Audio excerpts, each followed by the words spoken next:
On cue. Once upon a time, a teeny tiny baby was born. The very next morning, the telephone rang. Maybe someone is calling us to tell us that our baby has been born, said the dad. But it was not. It was Grandma Bernice. Is the baby coming soon, she asked. Oh, yes, said the mommy, very soon. Later, there was a knock at the door. Maybe that is someone with the good news, said the mommy. But it was not. It was Mr. Cherry, the fruit seller. Oh, is your baby coming soon, he asked. Everyone wants to know. Oh, yes, said the daddy. Very soon. You're out of here. At dusk, the sky turned blue and darkness rolled over the city. Molly, the little girl from next door, peeked in the window. I can't wait to see the new baby, she said. Soon, soon, said the mommy and daddy together. You will see the baby very soon.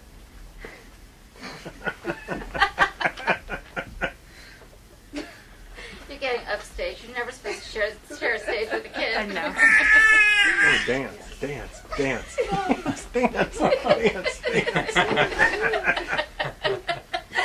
you get that on camera? America, I can dance.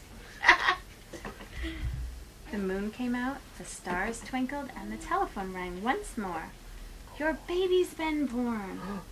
She's wonderful. Come quickly to get her. At last, they cried. Look how happy the mommy and daddy are. You don't even care.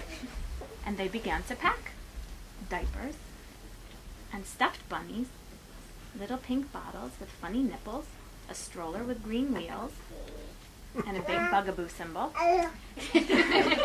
pajamas of the softest cotton, teeny tiny t-shirts, a shiny new rattle, even a new baby blanket with sparkles and lace. Until finally, they arrived and went to a hotel to unpack. Then they hurried and scurried about, getting the room ready for their new baby. Soon, soon, our baby will be here soon, they told each other as they waited. Then through the window they saw her, carried by the kind people who had taken care of her. The door opened, and there was the baby, all soft and small. At last she was in her new mommy's and daddy's arms. Over the top of the blanket, two tiny eyes looked up at them, and mommy and daddy looked back at her. Then they hugged her and hugged her at least 100 times. They were so happy. Still, the new mommy and daddy were nervous. They had never taken care of a teeny tiny baby before. But they fed her and changed her and played with her and bathed her. And before they knew it, their first day as a family was over, and they could not wait for the next one to begin. That night they took the baby out to see the stars, where they told her the story of how she came to be their little girl. You grew like a flower in another lady's tummy until you were born. But that lady wasn't able to take care of you. So mommy and daddy came to adopt you and bring you home. Even before you were born, we dreamed about you. We knew we were meant to be together. The next morning it was time to leave. Goodbye palm trees and birds. Goodbye violet flowers and mountains.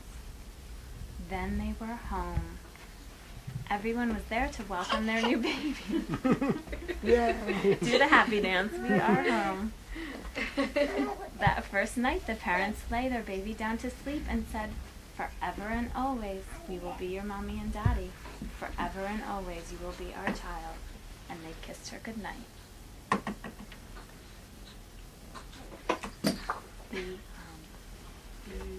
What do you think of that book? Very nice. I love this book.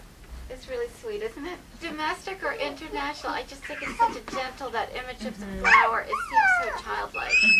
And it gets in because she couldn't take care of you, so it gets that point, but it's not heavy-handed. And it's very different than an adoption story where parents say to a child, well, we couldn't make a baby, so we adopted you.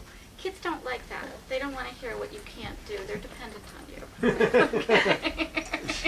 Yeah, it's nice it just skips over that. It doesn't even Yeah. acknowledge, it's not part of the story, which is nice. Yeah. The beginning, where they Wait. talk about everyone's excited, like the Cherry Man and Grandma Bernice, and I don't know. I think that's nice because sometimes you forget that part of the story when, even when you tell it. So nobody else outside her really cares about how we anticipated her arrival, but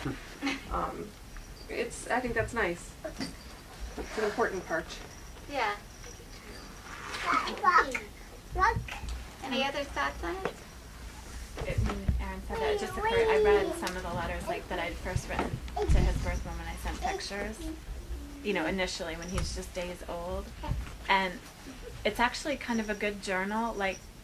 Yeah. When I go back and read that, it reminds, I wrote to her about all the people that came to see him and how delighted everyone was, and it's just, it's good to, And I'm it glad is I'm really keeping a part copies. of the story. Oh God, it's such a huge part. Oh yeah, thank you.